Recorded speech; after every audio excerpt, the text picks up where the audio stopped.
evenings where you can pay to enter and try certain infused foods, drinks, and even concentrates in a consumption-friendly space. Pop-ups and consumption events are great ways to try some of the more niche items like infused cooking oil, THC mocktail recipes, or edible sauces, and you'll get to meet some of your local cannabis community members as well. Now we understand the sorts of considerations that we can make when we go into a dispensary, we're going to head to my local store, Botera, to put that knowledge to the test. Now usually, and this has been since I was like 14 years old, I will just buy cannabis flower.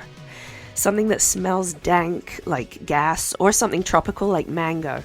That's just what my nose likes, and smoking is the way that I have always ingested it. But right now, in case you can't tell, I have a cold.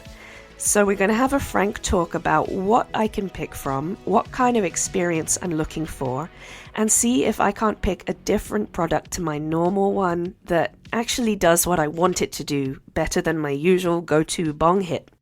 So I'm trying to more consciously buy cannabis, because usually I come in here and I'm like, I know what flower I like, I know the company I like, but I'm coughing at the moment. I don't think that I want to smoke this time, but I definitely want to turn to cannabis to help. Okay. I'm not sleeping well, I'm not really eating very much at the moment either, so I want something that is, I guess, not smoking. That will help me sleep. Are you thinking like an edible? I don't know. Like a gummy? We could tincture route even, especially if you don't have an appetite. Yeah. You can put a tincture in like a warm tea or something that could be a little easier for you to ingest and digest. Yeah. And tinctures are quicker than edibles.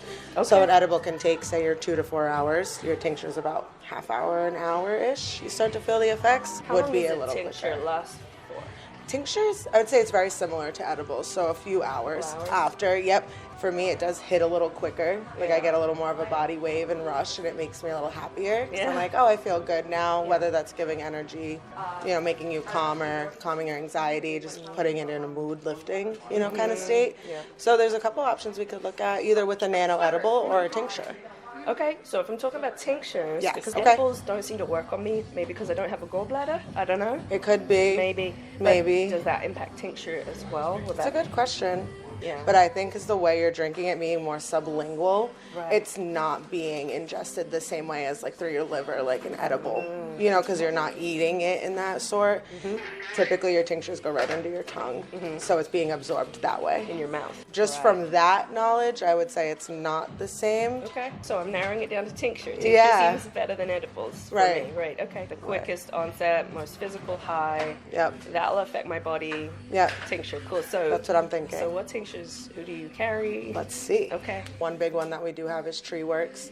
They're a really good brand that we have. They use natural berries, fruits, natural, instead of added flavorings.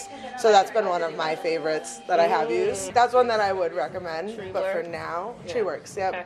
Is it locally owned craft? They are a locally crafted owned, but we started carrying them about a year or so ago. Because I'm also thinking about who do I want my money to go to when I buy. Yep. I don't necessarily want to buy from a big company that just has that isolated. They're just producing and producing. We have we've grown into more selective brands where a lot of ours are more locally handcrafted within the state too. So there's a selection for everyone. You got a little bit of everything, so. Definitely.